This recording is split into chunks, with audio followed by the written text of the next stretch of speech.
Full Moon at Lunasa, a short story by Mocha von B.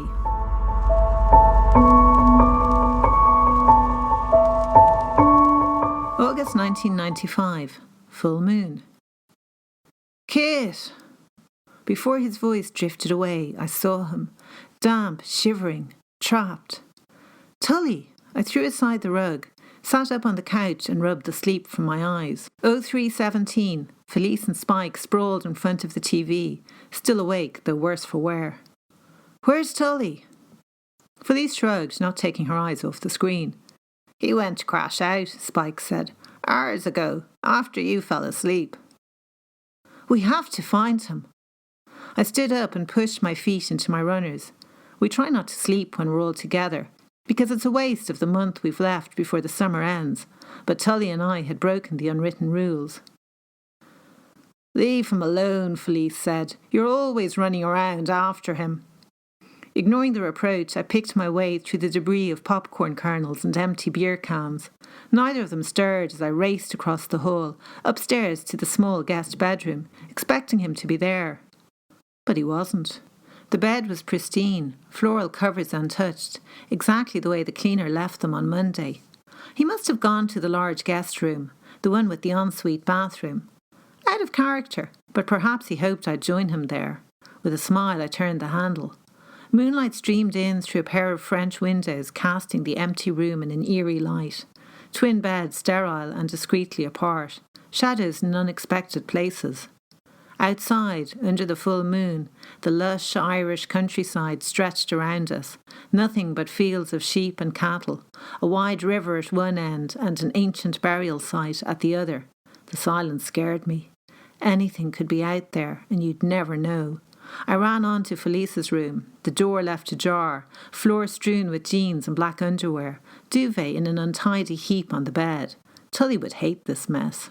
I couldn't imagine him in Felice's bed, but I yanked back the covers anyway. Nothing. That only left Axel's room. Passed out in Felice's dad's bed. Tully? Impossible. I flew along the corridor, my heart beating as the panic rose within me. Paused outside Axel's door, checked inside just to make sure. Empty.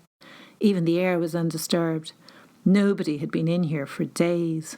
I was looking in all the wrong places. Found him yet? Felice didn't budge from her beanbag, merely raised her eyebrows. He's in danger. As soon as I said the words, I knew it was true. He's not in the house. Relax, Kit. She ground her cigarette into the ashtray. There's nowhere else to go. Unless he's sleepwalking, Spike said. The three of us exchanged glances as the thought entered our heads simultaneously. The river. Can't believe we're doing this, Felice muttered as we grabbed our coats. The days were mild, but the August nights held a damp chill. Take these. She found us each a torch and armed herself with a hiker's stick. We raced across the lawn, through the gap in the hedge, into the field beyond. Above, the moon was pale in the dark sky. It was so bright we hardly needed the torches. As we charged towards the river, scattering drowsy sheep, I glanced back at the house. In the distance, the moon shone like a beacon above the prehistoric burial mound.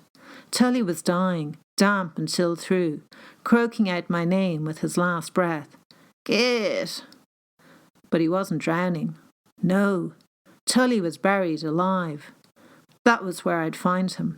Guys, I shouted, I'm going to the passage tomb. Don't be stupid. We need to check the river first. Felice's voice cut angrily through the silent dark. I think he's up there, I screamed back. And if he isn't? We're wasting time. Spike caught Felice's arm. Let Kit go if she wants. All right. Felice shook off his hand, swiping at a briar with her stick. We'll do the river. I tore across the field, the dewy black grass soaking my runners. The passage tomb loomed ahead, mysterious and otherworldly, a relic of Celtic antiquity, a burial ground from a forgotten age. By day, we'd often lain around on top of the mound, Felice, Spike and I, smoking cigarettes and planning our lives. But we'd never penetrated inside. The underground passages and chambers were unsafe, and the entrance was kept locked and barred by the Office of Public Works. Full moon, that's when the crazies come out. That's when weird stuff happens. Wings flapping, a solitary crow rose into the sky with a harsh squawk. Go back. Heart in my mouth, I struggled through the hedge, branches scratching my face, trying to keep me out. My jeans caught and tore on the barbed wire fence, but I didn't care. "Tully!" I screamed. "I'm coming!" The megalithic mound glowed with ancient power, and then I saw it.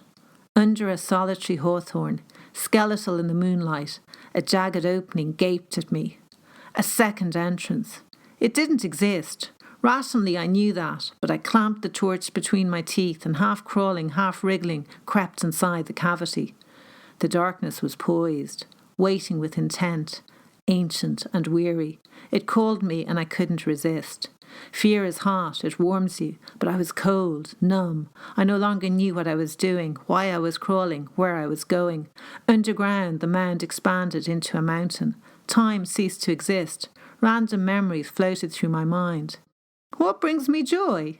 Tully's brown eyes twinkling at my question. You, of course. Always you.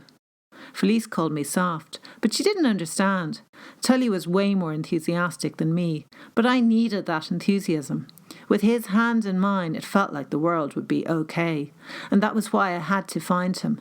The cramped passage widened out into a low chamber. I raised myself to my knees and looked around. Slumped on the floor in front of me. It couldn't be. Tully? I crawled over and turned him gently towards me. His face was blue, his breathing shallow. His eyes flickered open. Kit, he whispered, you must get out of here. No. I lifted my head and swung my torch around the chamber. Let him go, it's me you want, I yelled at the top of my voice. No, Kit, it's too late. Tully's voice was so weak I could barely make out the words. I'm here. My voice was calmer. I had its attention, the darkness, whatever it was. Do with me what you will. No. Tully's eyes closed and I was sure I'd lost him. Through my tears, words came to me, words to share with Tully, words he would never hear, words he would never know I'd spoken. And then the darkness entered me. This was the end. We'd been tricked. I thought I could sacrifice myself for Tully, but it wanted us both. It coursed through my blood, turning it black, invading me, possessing me, and for a blissful moment the universe was laid out in front of me, and I held its secrets in the palm of my hand, and I understood the key to infinity, and that there are fragments of eternity everywhere. I tumbled back to earth, light shining in my face. You scared the crap out of us, Felice said, her torch pointed straight at me. Look at the lovebird, Spike said. Tully and I lay curled around each other in the hollow on top of the mound. His warmth enveloped my darkness, and the ghastly blue pallor had left his face. I'd no idea how we got there, but he was alive. We both were. There's another passage, I whispered. The entrance is under the hawthorn. No way. Spike ran off to investigate. Felice sighed and lit a cigarette as Tully pulled me to my feet and warmed my hands in his. There's nothing here. Spike's voice came from over the crest. Yes, I said, there is. We half scrambled, half slid down the slope of the hillock. I scrabbled at the spot, pushing aside leaves and twigs, but Spike was right. The opening had disappeared. Look, Felice said, it's a full moon and this is an old place loaded with atmosphere. You probably just had a really vivid dream. Yeah, maybe you were bewitched, Spike said with a laugh. What do you think, Tully? I don't know, Tully scratched his head. I don't remember anything. I've no idea how I got here. You ever sleepwalk? Felice asked him. Yeah, when I was younger, but that was years ago. There you are, Kit. Felice stared me down, convinced she'd proved her point. Just as well Tully didn't go down to the river, isn't it? Could it really have been a dream, when it felt so real? As we crossed the field, I turned to look back at the passage grave silhouetted against the dawn. A surge of darkness, a presence older than time, rushed through my veins, and a chilling voice whispered in my ear. I will always find you.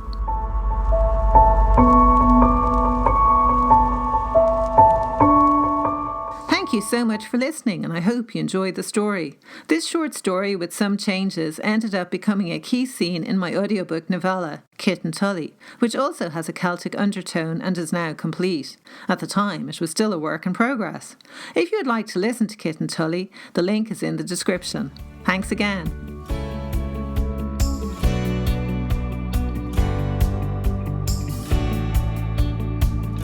Kit and Tully by Mocha von B. Young adult romance with chills. Kit plans to spend the summer with her two best friends and resents new guy Tully joining in. But then she discovers they have something in common, an obsession with grunge music and bad boy singer Mac Whitehead. Tully is smitten with Kit, but Kit's unrequited love is Mac, whereas Mac craves fame. Each harbours a burning desire. And, according to local legend, if they can wake an ancient Celtic god of music and love, he might just grant them their dearest wish. None of them truly believe that one night under the full moon will change their destiny forever, or that the price could be a sacrifice no one wants to make. If you'd like to find out more, the link for Kit and Tully is in the description. Thanks again for listening.